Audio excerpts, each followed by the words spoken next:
How to assemble a Mermaid favorite box. You will need a tool to curve, glue, foam tape, scissors, and a piece of ribbon. Let's get started. First, curve all the scales.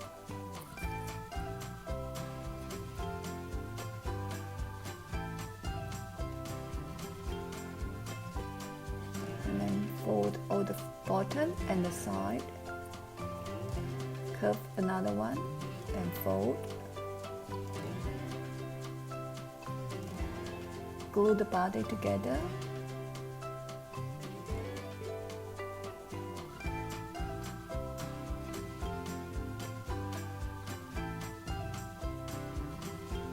Assemble the bottom and glue the bottom piece to make it stronger. Fold the top folding line.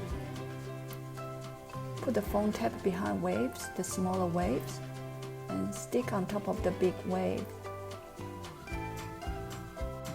Stick the wave on top of the box.